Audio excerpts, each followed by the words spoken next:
Shri M Jayachandran ഇടത് നിരീക്ഷകൻ കൂടി നമ്മളോടൊപ്പം ചേരുന്നു. ശ്രീ ജയചന്ദ്രൻ, ഇവിടെ എക്സൈസ് മന്ത്രി പറയുന്നു വിദ്യാഭ്യാസ സ്ഥാപനങ്ങളെ ലഹരി മുക്തമാക്കാനും ജനങ്ങൾക്ക് ലഹരിയോടുള്ള ആസക്തി കുറയ്ക്കുകയുമൊക്കെയാണ് സർക്കാരിൻ്റെ ലക്ഷ്യമെന്ന് പറയുന്നു.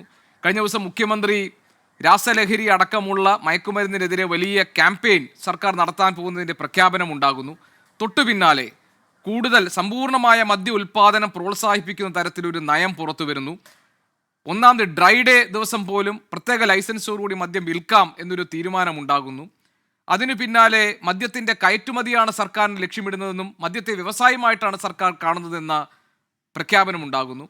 ഇതൊക്കെ സമ്പൂർണ്ണ മദ്യനിരോധനം അല്ലെങ്കിൽ ഘട്ടം ഘട്ടമായി മദ്യത്തിൻ്റെ ഉപഭോഗം കുറച്ചു കൊണ്ടുവരിക, അതൊക്കെയാണ് ലക്ഷ്യമെന്ന് പറഞ്ഞ് പറ്റിച്ച് കബളിപ്പിച്ച് മറ്റൊരു നയം നടപ്പാക്കാൻ സർക്കാർ ശ്രമിക്കുന്നതിൻ്റെ ലക്ഷണങ്ങളല്ലേ?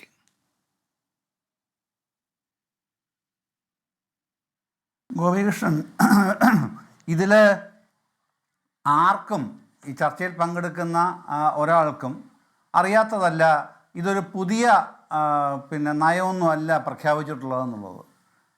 ഈ മദ്യനയം സംബന്ധിച്ച് 2022-23 2023-24 ഘട്ടം ഘട്ടമായി പ്രഖ്യാപിച്ച മദ്യനയത്തിൻ്റെ അതേ പകർപ്പ് തന്നെയാണ് ഇപ്പോഴും വന്നിട്ടുള്ളത്. വളരെ കേവലമായ ചില മാറ്റങ്ങൾ മാത്രമാണ്. താങ്കളീ പറഞ്ഞതുപോലെ കള്ള് പാക്കറ്റിലാക്കി അല്ലെങ്കിൽ ബോട്ടിലാക്കി വിൽക്കാനുള്ള തീരുമാനം, ഡ്രൈ ഡേയുടെ കാര്യത്തിലുണ്ടായ ചില നിയന്ത്രണങ്ങൾ എടുത്തു മാറ്റൽ, ഇത്തരം കാര്യങ്ങൾ മാത്രമാണ് വന്നിട്ടുള്ളത്. അല്ലാതെ എന്ത് കാര്യമാണ് പുതുതായിട്ട് ഈ മദ്യനയത്തിൽ വിദേശ മദ്യവും ബിയറും ഉൽപ്പാദിപ്പിക്കാൻ അനുമതി നൽകുന്നു. ഡിസ്റ്റിലറിയും ബ്രൂവറികളും സ്പിരിറ്റ് നിർമ്മാണ യൂണിറ്റുകളും തുടങ്ങാൻ ഇനി മുതൽ തടസ്സമില്ല. ഇതൊക്കെ കാതലായ മാറ്റങ്ങൾ അല്ലെങ്കിൽ പിന്നെ എന്താണ്? അല്ല, കാതലായ മാറ്റങ്ങൾ ഇതൊക്കെ നേരത്തെ മദ്യനയത്തിൽ പറഞ്ഞിരുന്നതാണ്. പക്ഷെ കൂടുതൽ വ്യക്തത വരുത്തിയ 2023-24 ഇപ്പോൾ അതിൻ്റെ അകത്തൊരു വ്യക്തമായ നയം, അന്നത്തെ കാലം കുറച്ചുകൂടെ കോൺക്രീറ്റ് ആയിട്ടുള്ളൊരു നയം വന്നിരിക്കുന്നു എന്നതല്ലാതെ അന്ന് പറയാത്ത നയങ്ങൾ അന്ന് തന്നെ വ്യക്തമാക്കിയിട്ടുണ്ട്. ആ നയങ്ങളിൽ വ്യക്തമാക്കാത്ത ഒന്നും ഇപ്പോൾ കുറെ കൂടെ സമഗ്രമാക്കിയിട്ടുള്ള നയങ്ങൾ വന്നിട്ടില്ല എന്നാണ് ഞാൻ പറഞ്ഞത്. ഈ മറ്റ് സ്ഥലങ്ങളിൽ നിന്ന് ഇങ്ങോട്ട് എതിർക്കുന്നത് അല്ല, അത് ആ എതിർക്കുന്നല്ലോ. ഇപ്പൊ KCBCയുടെയും മദ്യവിരുദ്ധ സമിതിയുടെയും ഒക്കെ അല്ല, ഈ ഡ്രൈ ഡേയില് മദ്യം വിളമ്പാനുള്ള ഏകദിന പെർമിറ്റ് പുതിയ മാറ്റമാണോ? അല്ല, ഞാൻ പറഞ്ഞില്ല, ഡ്രൈ ഡേയിലെ ചില നിയന്ത്രണങ്ങൾ നീക്കം ചെയ്തത് ഒഴിച്ചാൽ പുതുതായിട്ട് എന്തെങ്കിലും കൊണ്ടുവന്നിട്ടില്ല ഈ മദ്യനയത്തിൽ എന്നാണ് ഞാൻ പറഞ്ഞത്. ഈ KCBCയുടെയും മദ്യവിരുദ്ധ സമിതിയുടെയും ഒക്കെ ഇത്തരം കാര്യങ്ങളിൽ സർക്കാർ പ്രഖ്യാപിക്കുന്ന മദ്യനയങ്ങളിൽ അത് UDF ഭരിച്ചാലും LDF ഭരിച്ചാലും എന്താണ് മദ്യവർജനമാണ്, മദ്യനിരോധനമല്ല. മദ്യവർജനമാണെന്നേ പറഞ്ഞിരുന്നത്. മദ്യം നിരോധിച്ച UDF കാലത്തെ മദ്യവർജനം ഒരു തെരഞ്ഞെടുക്കപ്പെട്ട സർക്കാർ പ്രഖ്യാപിക്കേണ്ട പദ്ധതിയല്ല. മദ്യവർജനം എന്ന് പറയുന്ന ഒരു വ്യക്തി സ്വയം സ്വീകരിക്കേണ്ട നടപടിയാണ്. അത് തെരഞ്ഞെടുക്കപ്പെട്ട സർക്കാർ എടുക്കേണ്ട നടപടിയല്ല. അല്ല, ഇലക്ട്രൽ മാൻഡേറ്റ് കിട്ടിയ സർക്കാരിന് എനിക്ക് ഞാൻ അത് ഗവൺമെന്റ് പറയേണ്ട കാര്യമില്ല.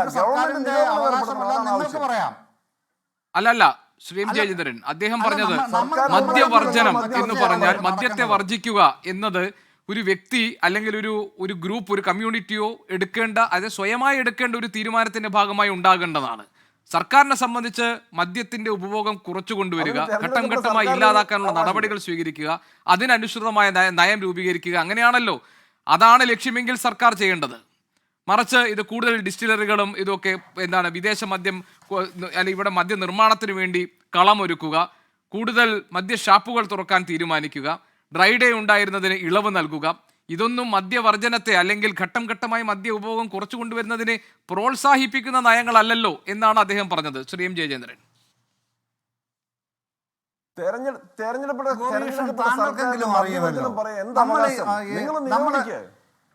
ഒരു മിനിറ്റ് ശ്രീ എം ജയചന്ദ്രൻ അദ്ദേഹം പറഞ്ഞ ശേഷം താങ്കൾ ദയവായി എനിക്ക് പറയാനുള്ള അവസരം തരിക. എനിക്ക് പറയാനുള്ള അവസരം താങ്കൾ ദയവായി തരിക. തീർച്ചയായിട്ടും അതല്ലേ ഒരു നമ്മൾ തമ്മിൽ പാലിക്കേണ്ട ഒരു പ്രാഥമികമായ ഉത്തരവാദിത്വം, അതല്ലേ സർ? ഞാൻ പറഞ്ഞു കഴിഞ്ഞിട്ട് താങ്കളുടെ സമയത്ത് താങ്കൾ പറഞ്ഞോളൂ, ഞാനത് കേട്ടോണ്ടിരുന്നോളാം. എൻ്റെ സമയത്ത് താങ്കൾ ദയവായി എനിക്ക് അതിനുള്ള അവസരം തരിക. ഗോപീകൃഷ്ണൻ, ഞാൻ പറഞ്ഞത് പിന്നെ ഇത്തരം കാര്യങ്ങളിൽ ഒരു സർക്കാർ മദ്യനിരോധനം നടപ്പിലാക്കി കേരളത്തിലെ മദ്യം ഇല്ലാതാക്കണം എന്നൊക്കെയുള്ള കാൽപ്പനികമായ കാര്യങ്ങൾ പറഞ്ഞു പോകാം എന്നുള്ളതിൻ്റെ അപ്പുറത്തേക്ക് അതിനൊന്നും യാഥാർത്ഥ്യവുമായി യാതൊരു ബന്ധവുമില്ല എന്ന് LDF ഭരിച്ചാലും UDF ഭരിച്ചാലും ഇതിനെ വിമർശിക്കുന്ന എല്ലാവർക്കും അറിയാം, താങ്കൾക്കും അറിയാം. അപ്പോൾ അത് ഈ വസ്തുതാവിരുദ്ധമായ നിലപാടാണ് അത്തരം കാര്യങ്ങൾ പറയുന്നത്. സംസ്ഥാന സർക്കാർ ഇടപെട്ട് മദ്യം നിരോധിച്ചേക്കണം, അതൊക്കെ അങ്ങ് പറഞ്ഞു പോകാമെന്നുള്ളതേ ഉള്ളൂ. അത്തരം കാര്യങ്ങളിലെ ചർച്ചയ്ക്ക് എനിക്ക് അതിനകത്ത് മറുപടിയും പറയാനില്ല ഒന്നും. ഞാൻ പറയുന്നത് ഇന്നത്തെ ചർച്ചാ വിഷയം നമ്മളിപ്പോൾ ചെയ്യുന്നത് നിലവിൽ ഇന്നലെ പ്രഖ്യാപിച്ച മദ്യനയം എന്താണ് എന്നുള്ളതാണല്ലോ. അതാണ് ഞാൻ പറഞ്ഞത്. അത് 22-23 ഈ 23-24 പ്രഖ്യാപിച്ച മദ്യനയങ്ങളുടെ കണ്ടിന്യൂറ്റിയിൽ തന്നെയാണ് ഇന്നലെ പ്രഖ്യാപിച്ച മദ്യനയവും സംസ്ഥാനം ഭരിക്കുന്ന LDF സർക്കാർ പുറപ്പെടുവിച്ചിട്ടുള്ളത്.